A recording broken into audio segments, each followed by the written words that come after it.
Hey, you're listening to Blindsight. Let's go. Mental health isn't something to take lightly. It's time to fight. It's time to thrive. Let's do this. Welcome to Blindsight. This is your host, Bill Lundgren, and I'm delighted to have Kevin Petersen as our guest today. Kevin was on the air talking about step 9 last. We're going through all the steps, and we've come to step 12 of AA and also a step 12 in terms of taking a look at your life, we hope. And so, Kevin, welcome aboard. Thanks, Bill. It's good to see you, buddy. Good to see you. Now, this step 12 is like the coda, the finale to all we've done over the last 12 weeks. And I've wondered, if you would read step 12, and also tell us a little bit about what it means for you. Sure. You know, I'm going to pull it up on my handy dandy app just so I get it right. Good. I don't want anyone thinking I'm taking any liberties in the. Well, what app are you using, Kevin? The one I'm currently using is Everything AA. Oh, Everything AA. Okay. Yeah. But I mean, I've got a whole bunch, right? I've got the chair app. I got a couple of ones that count days and all that sort of thing. And then, so people can get the big book, I think through. Oh yeah. Everything AA. Yeah. Good. Yes, absolutely. Step 12, having had a spiritual awakening as a result of these steps, we tried to carry this message to alcoholics and to practice these principles in all our affairs. So we have 3 elements here, 3 pieces of the puzzle. And the thing about step 12, before we even, like we talked about last time, there's a technical side of every step and there's a spiritual side of every step. And, you know, the spiritual side of this step is you're closing the circle. Mm-hmm. You know, and you know how you see, you know, the symbol, the circle and the triangle, right? You know, the circle is everything's circular. You're giving back what you were given. And so it's critical, you know, well, first of all, you have to do the first 11 in order to do 12. Right. Some people like to skip a few, but yeah, you're right. Yeah. Exactly, Bill. You know, you've seen that too, huh? That happens where you are. Yeah, same thing. And we call that carrying the mess, not carrying the message. You know, and so that's always something you want to start with. Right. You know, is that in order to practice step 12, you actually have to have done the first 11 steps. Right. And you know, that doesn't mean you can't take someone to a meeting and you can't tell someone how much better your life is. Right. But you know. It's, you know, and, you know, if you gotta have it to give it. Right. Well, really some people go to a meeting. After 2 meetings, they're ready to sponsor somebody. Yeah. Who needs to write inventory and make amends? That's right. Those are formalities, you know, Yeah. Those are technicalities. And, you know, as like kind of what I think we talked about last time, when I see people struggling with this step, you know, it always traces back to step 1. Right. Everything traces back to step 1. You know, either you are not convinced that you're an addict or an alcoholic, or you're not convinced that you're powerless. You right. know? And any type of balking, any type of stalling, it's one of those two. Right. Good point. And so what do we get for step 12? Here's what we get. I'm too busy. Oh, I can't sponsor people.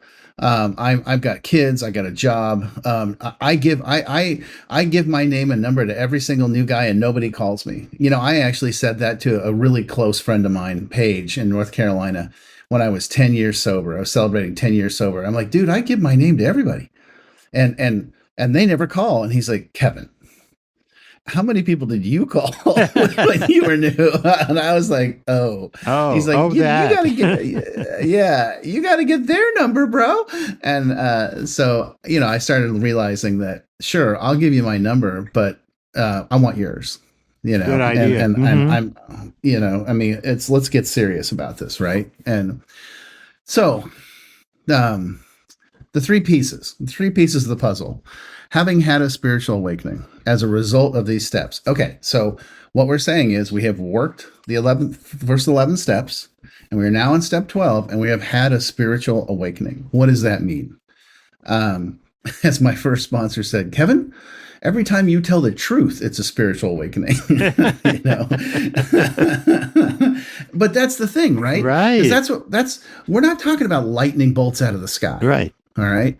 We're talking about showing up to work on time every day Mm-hmm. and staying the entire time. Right.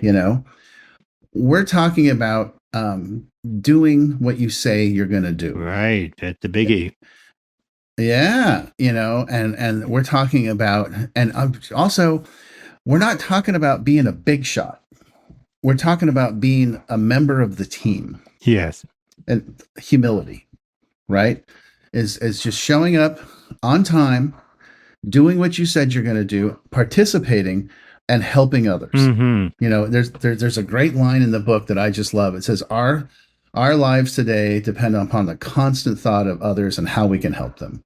And our very lives depend upon the constant thought of others and how we can help them. And that's the truth, right? Yeah.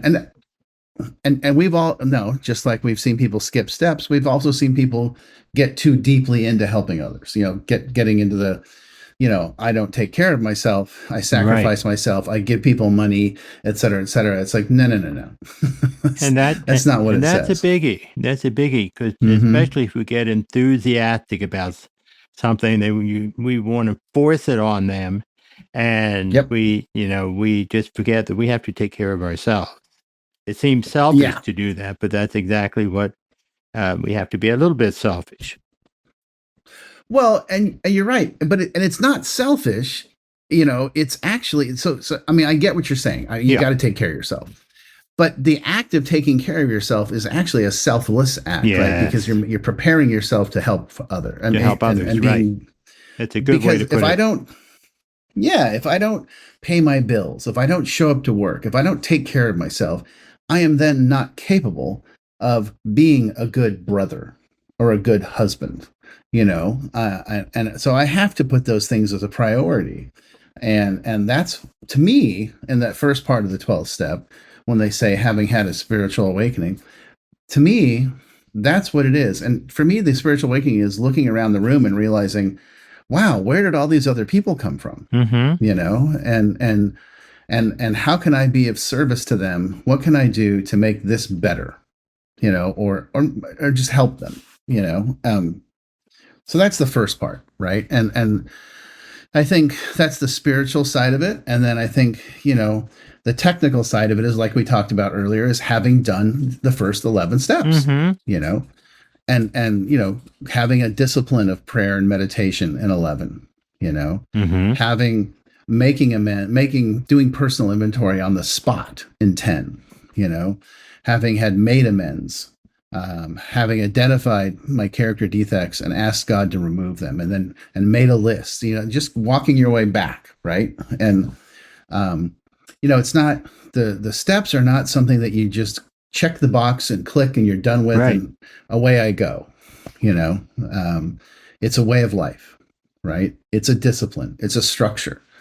And from that comes benefit. I coined a phrase, I'm sure I didn't, but I thought I did.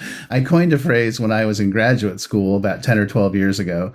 It said, stability is the new sexy, and because it is, people want stability in their lives, and they want, and your family wants you to be stable and be stable for them.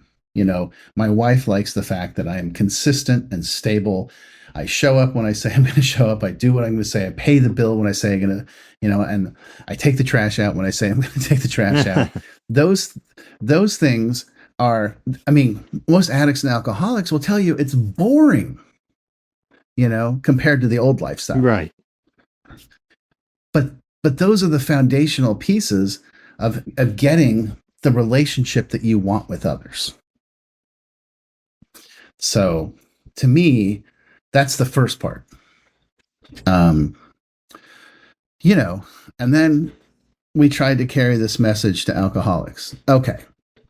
So, like we said, carrying the message is definitely, going where the alcoholics are, you know, um, going to the jails, going to the hospitals, going to the clubs, because that's where the new guy shows up. The new guy doesn't show up with all the guys our age that have been sober 30 years. Right. He shows up at the new kid meeting. The treatment centers. You got to go there. And you got to put your hand out and you got to say, I'm here to help. Please call me. What's your name? What's your number? I'll call you. And that's to me. And then the message. What's the message? Well, it's really funny because a lot of people will tell you a lot of different answers. And I had an old sponsor that said he would always say, if I'm the only one that ever said this to you today, you never have to drink again, ever. You never have to live like that again. I goes, and he's like, if that's all you hear at the meeting tonight, that's great. You never have to drink again and you never have to live like that again. And we can show you how, you know, but that's all, at times that's the message that they're, a newbie would have a tendency to kind of gloss over. Yeah. Yeah. You're absolutely right. You're absolutely right. And they want to get all philosophical and talk, about big things and all sorts of stuff. Right. And, you got to simplify it. You got to keep it simple and just be like, you don't got to drink. Yep. And also that one day at a time, because the idea for a newbie of never drinking again is, psychologically is a little off-putting. But if you say one day at a time or keep dressing, which the program does, then people sort of gradually find the days add up. Yeah, right. And the other thing too that popped into my head while you were saying that is that I remember I was at the campus group in Boulder, Colorado, probably a good 15, 20 years ago. And this guy raised his hand. His name was Glenn. He raised his hand. And he's like, I relapsed. I went out again. And there were some shares. People tend to get a little mean. Like, let me tell you what you're doing wrong. You know? And I raised my hand and I said, you know what? Alcoholics drink. Drug addicts use drugs. That's what we do. And it's abnormal for us not to do those things. And it's hard for us to learn how not to do those things. So when somebody says they relapsed or they had a struggle or they goofed, I don't beat them. I'm like, oh, okay, cool. I'm glad you're back. I'm glad you're here. I'm glad you came back. I'm glad you're in one piece. Because nowadays, with the stuff that's on the streets today, they don't come back. Right? No, they don't. We never see him again. And but that's the important thing. And my wife actually had a relapse, I think like at 5 years, and she went in Denver. There's this huge clubhouse called York Street, right? And she went. I live right near it. Yeah. Oh, you do? Yeah. Oh, that's right. Yeah. And she went to the 7 a.m. meeting and she fessed up to that she had a relapse. And man, they were vicious. They went after her and told her, and you know those people. But then this one guy who was actually a visitor from out of town raised his hand and said, I don't know what the hell you people are talking about. We don't shoot our wounded here. We help them back up and get them back on track. We don't eat them. We help them. This poor woman raised her hand and said, I made a mistake and you guys are throwing her under the bus. Right. Good point. Yeah. And here's the thing. I get that because it comes from fear that may happen to me. Yeah. I was just thinking that as you were saying it. Yep. Yeah. Yep. That's the thing. Right. And so when we talk about, having had a spiritual awakening as a result, we tried to carry the message to alcoholics. What's the message? The message is I have learned to be patient, loving, and tolerant. Yes. I've learned to be honest, open-minded, and willing. and that beautiful part of the spiritual experience of Appendix 2 that says, I have learned that I am not going to have contempt prior to investigation. This is your experience. I'm here for you. Tell me what you need. I got your back. I'm not throwing you under the bus. That's just how it works. And we have to understand, as alcoholics in long-term recovery, or addicts in long-term recovery, that's the message that works. Right. Not the message of shame or Exactly. finger pointing. Yeah. Well, Because everybody makes mistakes. yes, to make mistakes. And when we talk more broadly from alcoholism or addiction even, I know some friends of mine have been kind of embarrassed because they don't have an addiction, but they know about the program. They say, gee, I wish I had something that was covered in the program, because it really helps you to see yourself in a more human way, that we do make mistakes. We may relapse, but that doesn't mean the end of the world. That means we're just human. Right. And yeah, absolutely. Right. I mean, that's the thing. This isn't, again, we're not looking to be perfect. Right. I mean, one of my favorite phrases is that, we don't get A's in AA,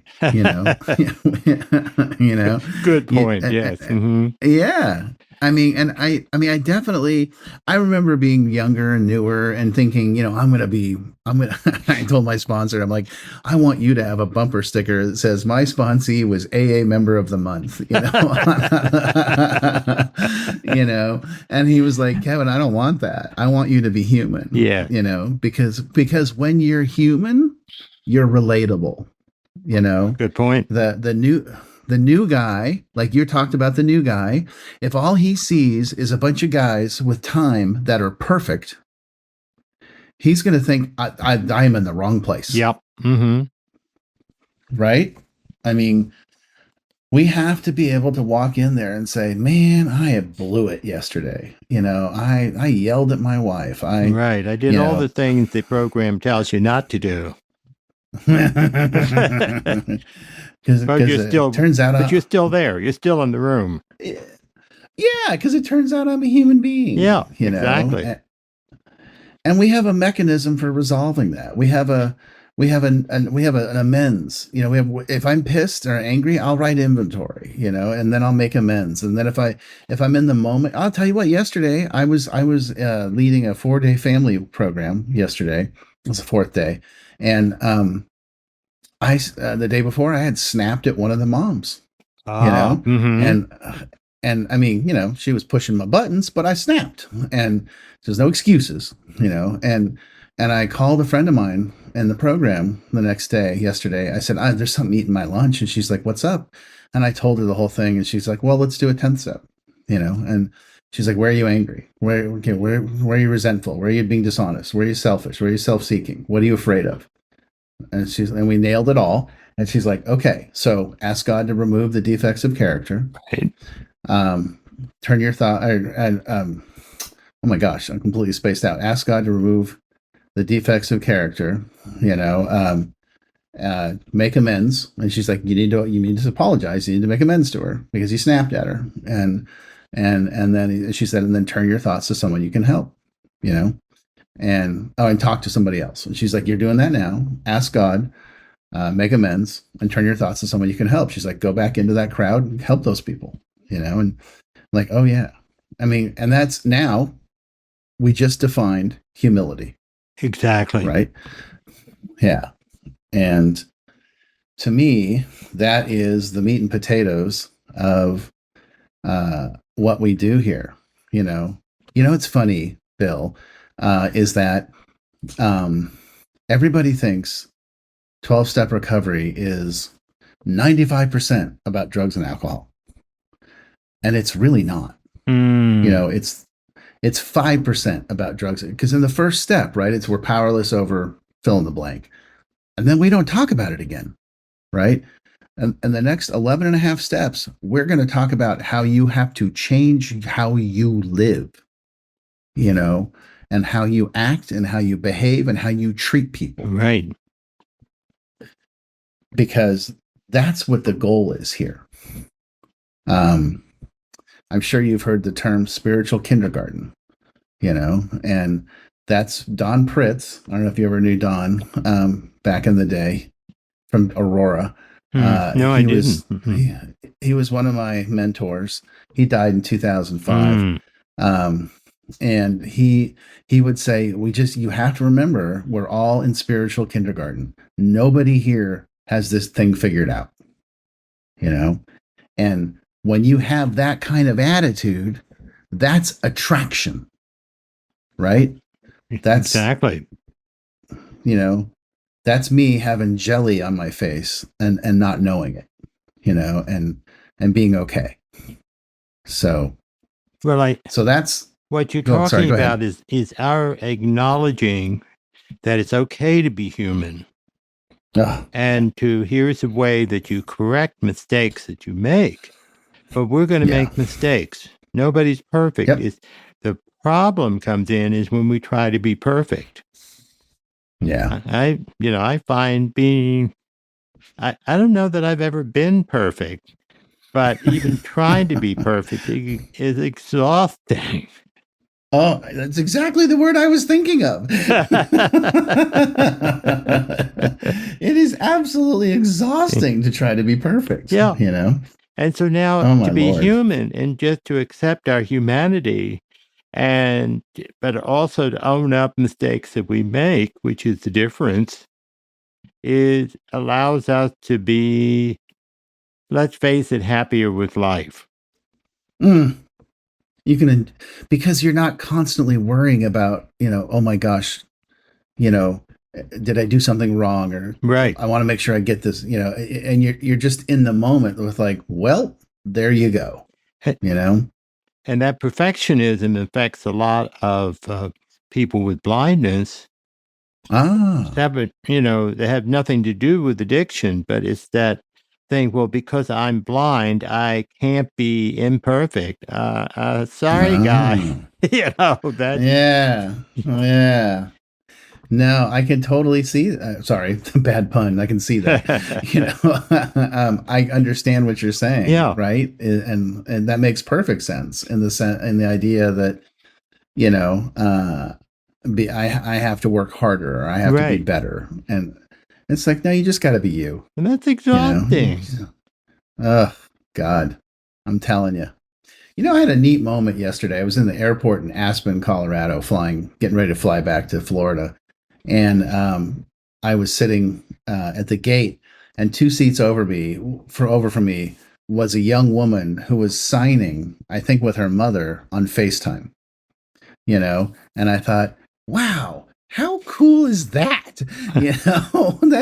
That is so neat, that to have a medium that is really, intent on, like, vision and hearing, right? And she obviously she can't hear, or maybe her mom couldn't hear, and they're not even speaking. Yeah, exactly. And I was just like, how cool is that? And that was just so neat. That was just one of those, God moments, right? Where you're like, I am so lucky to be here. Yeah. So the last part of our 12th step, to practice these principles in all our affairs, it's kind of what you and I have just been talking about, right? Is that the principles are that, honesty, open-minded willingness, and humility, and just being there and being,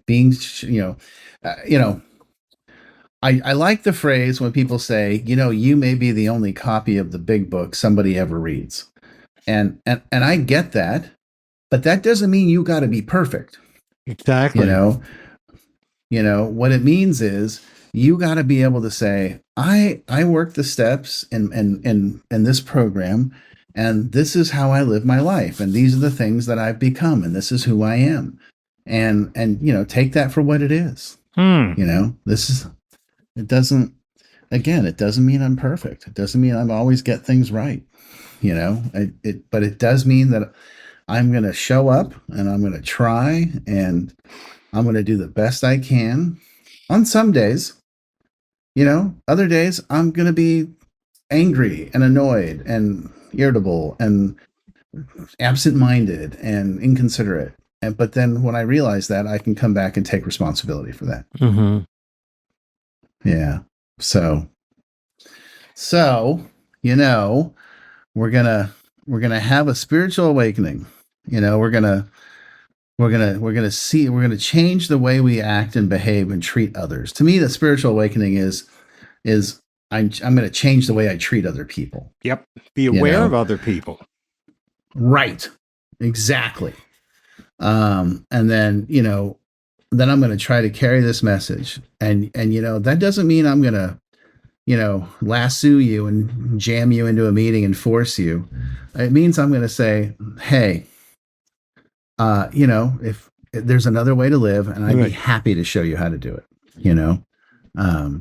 It's really funny. The last time I flew home from Colorado, I was on the bus taken to my where I parked the car, and the guy I was only two of us in the bus, and the guy's like, "What do you do?" And I'm like, "Oh, I'm a therapist at a drug and alcohol treatment center up in Aspen."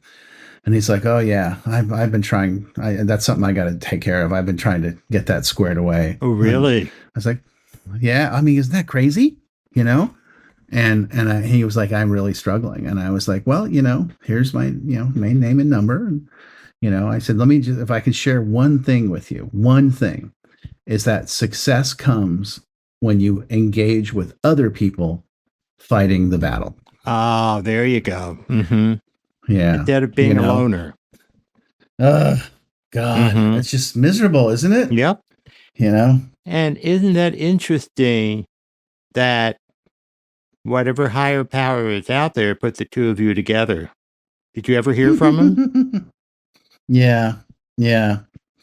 No, never heard from him. Heard from him. And that's okay. That's okay. That's okay. Have hooked up with someone else on the basis of talking to you, or at least thought more about what he says he's thinking about, because you don't have any control over what he does.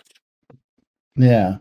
I asked him where he lived, and he told me what part of town he was in. I was like, "Oh, there's a club," and he knew of it. And he was like, "Oh yeah, no, I know where that is." And I was like, "Well, you show up." Yep. And we'll see. But I think that that's the deal. That's right? The deal, right? God. Here's the interesting thing is that when I was drinking and using, I mean, I wasn't like Godzilla just crashing down everything around me, but I was not a great guy. I was shifty. I was, manipulative. I was irresponsible. I was inconsiderate, and sometimes like on purpose, and I think, when you get sober, it's like God's giving you a second chance. Yep. And it's like, that's what I love about being in recovery, is that I get a second chance, and an opportunity comes to be there for somebody else and put their needs first, and in a time when you probably didn't in the past. And that's what it comes down to, right? Is that you're showing up, and you don't got to do anything. You don't got to be the big deal. You just need to show up and be there. Yep. And keep trying. Yeah. And that's the thing, right? It's that great story in the back of the book, The Keys to the Kingdom. It says that you never have to feel that awful ache of being alone. Yep.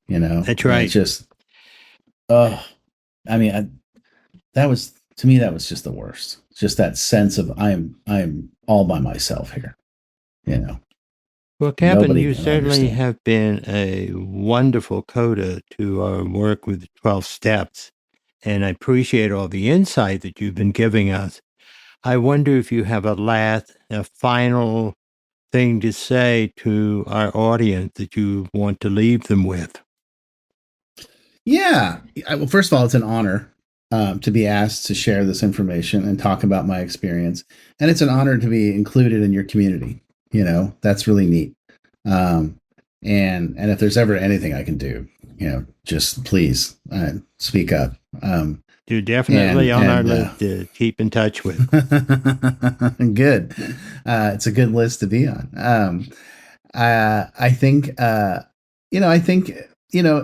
here's the thing. I think this, you and I talked about this, right? And I think people are listening. I think here's the most important thing. You don't got to be perfect. You know, you don't got to do everything right. I mean, I see people in AA get so caught up in, this is the right way. Right. My way is the right way, Right. the righteous path, And, I've been sober in 2 weeks from today. It'll be 34 years. Congratulations. Okay? Yep. Mm-hmm. Thank you. And thank you, God, not Kevin.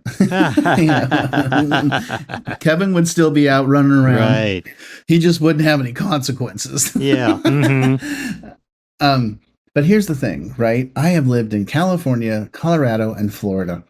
And at each place, I've had people around me say, this is the right path. This is the only path. Right. My way is the right way. And I've always been, oh, okay, that's interesting. Because that's not how I do it, but I'm willing to listen and hear you out. But the way I was taught is the way I was taught. And that's the way I teach other people. And, everyone, don't get caught up in that. Get caught up in the community, get caught up in being part of the gang, and enjoy your life. Have fun. Our job is to offer hope of a different way of life. Right. That's it. That's all I got. That's great. And I concur with what you're saying. And I hope that having gone through the 12 steps with people and tried not only to talk about the addiction part of it, but also that this is really a formula that can help people in all kinds of life situations. Oh, It started out with the Oxford movement, which was a general thing, and Yep. Bill W. and Dr. Bob put together and made it specific, and the message is still quite clear. I certainly hope that people have been listening, have gotten something from hearing us talk about the 12 steps, something that you can include in your life, and we wish you the best.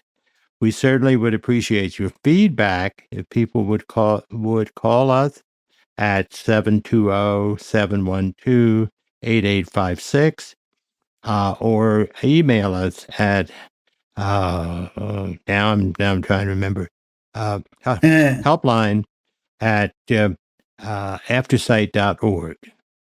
And we certainly welcome comments from people. We're not perfect, though. I tell people I am, but other than that, no, we're not perfect. None of us are.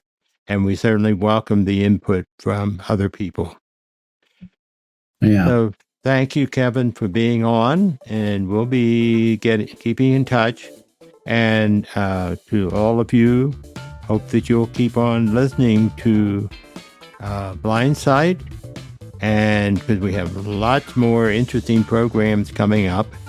And so this is Bill Lundgren, your host, signing off and saying thank you to Kevin for being on the air.